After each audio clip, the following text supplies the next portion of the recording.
बनाए रखेंगे तो बातचीत हो जाएगी। आदरणीय सम्मानित मंच, किसानों, नौजवान साथियों और संयुक्त मोर्चे के समस्त लीडरशिप, मेरी माताएं, बहनें, बच्चों, प्रेस के लोग,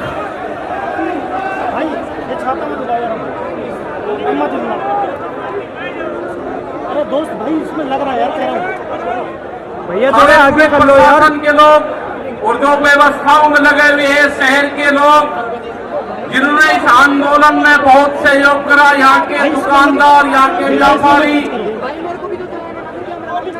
समस्त क्षेत्र की जनता जिन्होंने लंगर भंडारे लगाए हैं, जिन्होंने पानी की सेवा करी है, उन सबका यहाँ पर धन्यवाद है। जो बाहर से प्रेस के, मीडिया के लोग आए, उनका भी यहाँ पर धन्यवाद है।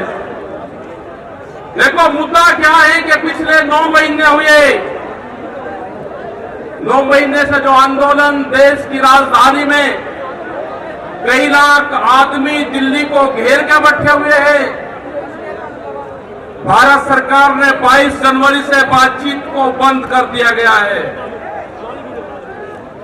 आंदोलनरत में जो हमारे शहीद किसान हुए करीब 650 से ज्यादा है, हमारे जितने भी बॉर्डर हैं, हमारे वे शहीद किसान वहां पे हुए।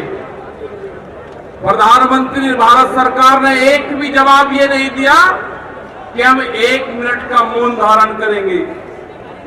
ये समझना पड़ेगा आप लोगों को, ये समझना पड़ेगा आप लोगों को कि जिस तरह से यहाँ पे देश की प्रॉपर्टियां बेची जा रही है, ये लोग कौन हैं जो देश के संस्थाओं को बेच रहे, इन लोगों की पहचान करनी पड़ेगी। देश में बड़े बड़े आंदोलन ये चलाने पड़ेंगे। आज से जो संयुक्त मोर्चा ने फैसले लिए हैं, उसके तहत हमको बड़ी बड़ी मीटिंगें पूरे देश भर में करनी पड़ेगी। अब ये मिशन खाली मिशन उत्तर प्रदेश और ये नहीं उत्तराखंड, मिशन होगा संयुक्त मोर्चे का देश बचाने का। ये देश बचेगा, ये संविधान बचेगा। आज लड़ाई उस मुकाम पर आ गई कि देश के जो नौजवान हैं, जो 14 करोड़ लोग जो बेरोजगार हमारे साथी, हमारे बच्चे हुए हैं, ये आंदोलन उनके कंधों पे है। जिस तरह से एक चीज बेची जा रही है, 3 कानून भी उसी का ही एक हिस्सा है। पहला है कि यहाँ पे रेल और हवाई जहाज और हवाई अड्डे बेचे जाएंगे। किसने परमिशन दी? किसकी ताकत है कि देश की प्रॉपर्टियों को बेचोगे? आपने घोषणा पत्र में नहीं लिखा, देश की जनता को धोखा दिया। धोखा नंबर 1।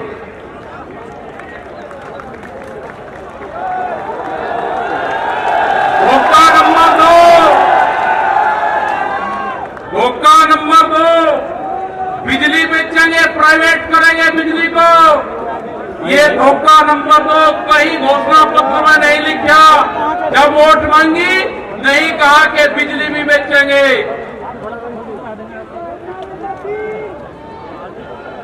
ये सड़क बेचेंगे, पूरी सड़कों पर टैक्स लगेगा और एनएच के आसपास 500 मीटर तक अपनी कोई चाय की दुकान और गुमटी भी नहीं लगा सकता।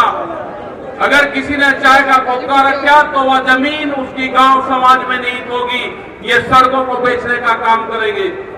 ये देख लेना क्या क्या चीज बिक्री है। ये सेल फॉर इंडिया का बोर्ड देश में लग चुका है।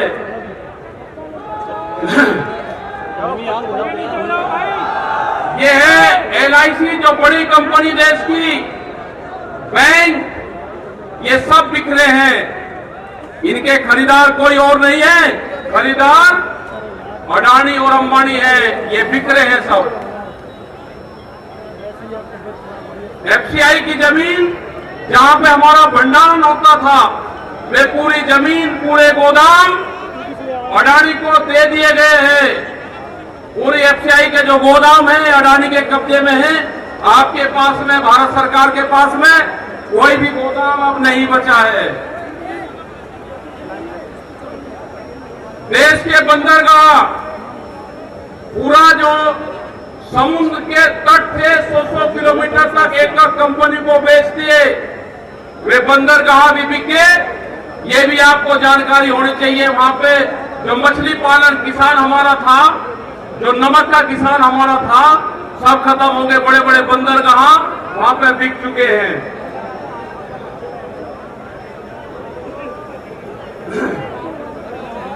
ये जल को बेच रहे हैं।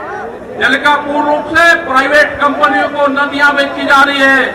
जो नदियां, जो जल हमारी जीवन रेखा होती थी, उनको बेचने का काम पूरे देश में करा जा रहा है।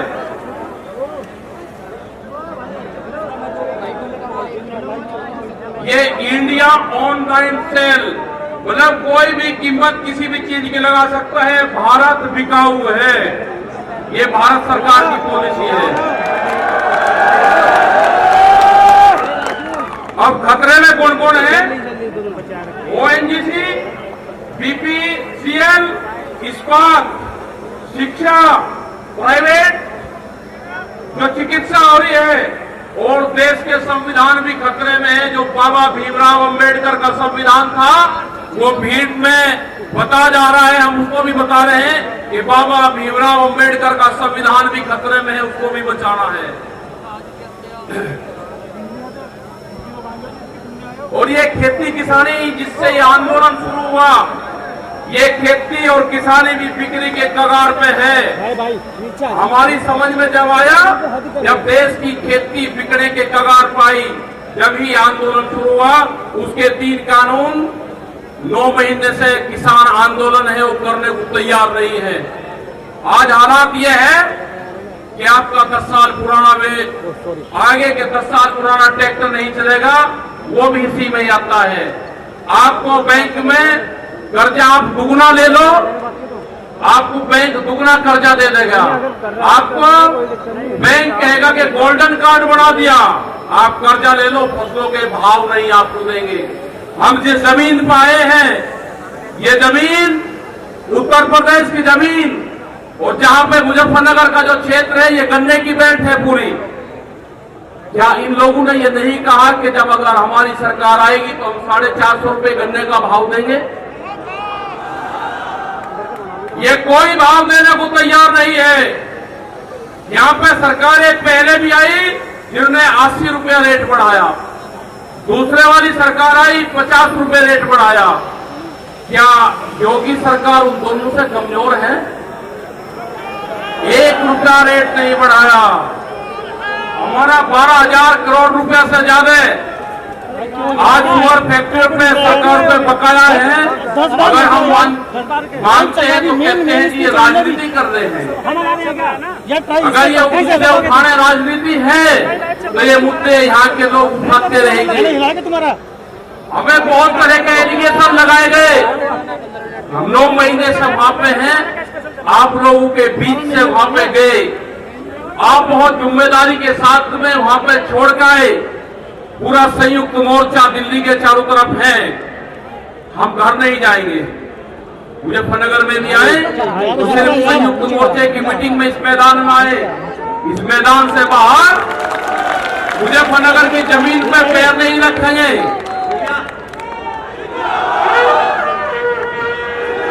यहाँ पे मुजफ्फरनगर की जमीन पे हम पैर नहीं रखेंगे। हम गाड़ी से यहां से वापसी जाएंगे। जब ये आंदोलन फतेह होगा, इस किसान और देश के जवान की जीत होगी, जब ही हम यहाँ पाएंगे। अत्याचार बहुत है। यहाँ पे पुलिस फोर्स के लोग भी होंगे।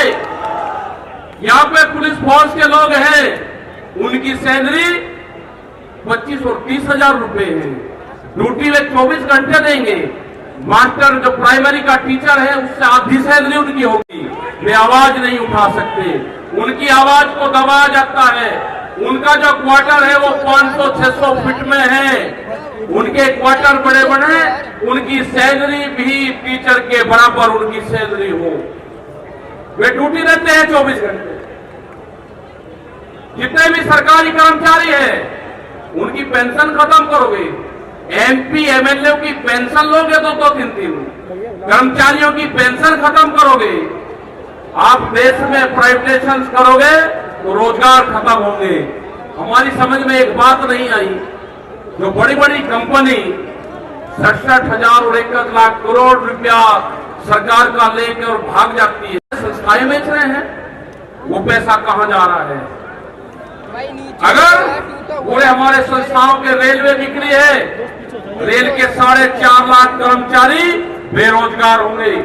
मैंने जो सफाई कर्मचारी है उनसे बातचीत करी, रेलवे के या किसी भी नगर पालिका के हो, 5 और 6 हजार रुपए में वे सफाई कर्मचारी वाल्मीकि समाज के लोग नौकरी करेंगे यहाँ पे।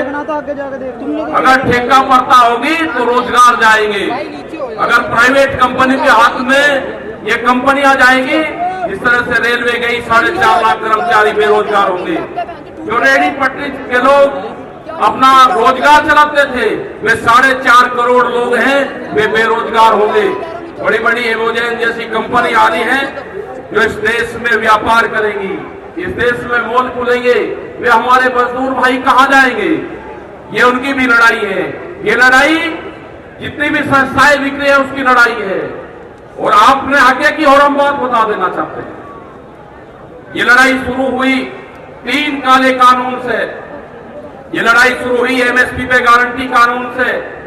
हमने एक ही जिले का एक डाटा भारत सरकार को दिया, यहाँ उत्तर प्रदेश के अधिकारियों को दिया, यहाँ के मुख्यमंत्री को दिया। रामपुर जिले में जो मंसूरी धान की खरीद होती है वो बिहार में पैदा होता है, उसको बेच रहा है यहाँ पे, वो पंजाब जाता है, हरियाणा जाता है। बड़े व्यापारी का धान फसलें एमएसपी पे बिकती है, किसान की 10 से 15% बिकती है। ये आपको समझना होगा। पूर्ण रूप से फसलों के दाम नहीं तो वोट नहीं, ये नारा लगाना पड़ेगा। फसलों के दाम नहीं तो वोट नहीं। जब तक इस सरकार को वोट की चोट नहीं दोगे, ये दोनों बाहरी लोग हैं, इनको यहां से जाना होगा। अमित शाह, मोदी और योगी ये चुनाव जीत का है, ये उत्तराखंड से चुनाव जीत के प्रधानमंत्री बने, कोई ऐतराज नहीं। उत्तर प्रदेश की जमीन से जीत के गुजरात में गुंडागर्दी के दम पे आना हो, वहां पे पुलिस स्टेट है, वहां पे जीत के देश का प्रधानमंत्री बने, कोई ऐतराज नहीं है। लेकिन उत्तर प्रदेश की जमीन पे ये दंगा करवाने वाले लोग हैं, इनको यहाँ पे बर्दाश्त यहाँ की जनता नहीं करेगी। ये मिशन जो संयुक्त मोर्चे का है ये तय हो चुका है। और हम वो 28 तारीख की याद आप सबको याद होगी, वो 28 तारीख की याद भी याद कर लेना। वहां पे ना मुसलमान बचना था और ना सरदार भाई बचना था और ना देश का किसानी झंडा बचना था। उस रात को देश में आंदोलन का कत्लेआम होता, उसके बाद में देश में कोई आंदोलन नहीं हो सकता था। वे 148 लोग वहां पे थे और 8,000 की पुलिस और गुंडे के तत्व पे वहां पे कब्जा करने की नियत थी।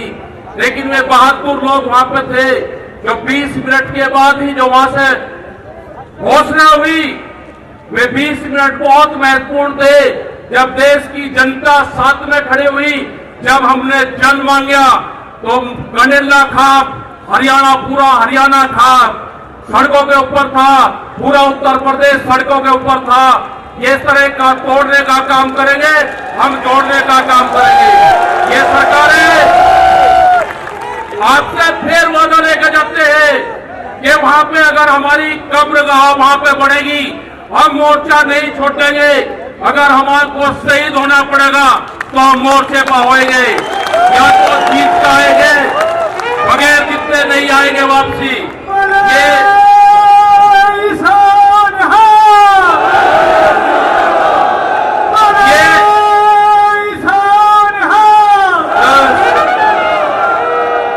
इस तरह की अगर सरकारें देश में होंगी तो ये दंगे करवाने का काम करेगी।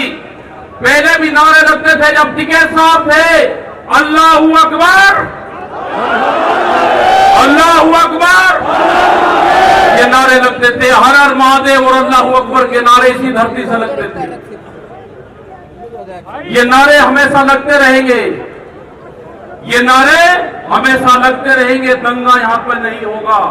ये तोड़ने का काम करेंगे, हम जोड़ने का काम करेंगे। किसी गलत फहमी में मत रहना। ये देश हमारा है, ये प्रदेश हमारा है, ये जिले हमारे हैं। आप तैयार रहना। ये कहते हैं कि लाल किले पे किसान गया, अगर लाल किले पे नहीं, किसान तो अगर जाता तो पार्लियामेंट पे जाता जहां पे कानून बने हैं। लाल किले पे धोखे से लेके गए हैं आप हमको, हमारे लोग नहीं गए, धोखे से लेकर आप लोग गए हैं।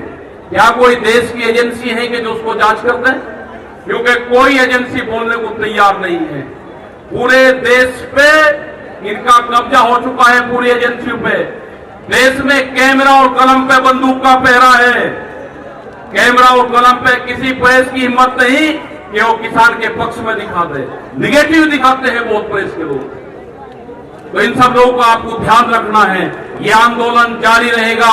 वो 28 तारीख की जो काली रात है उसको आप याद करते रहना।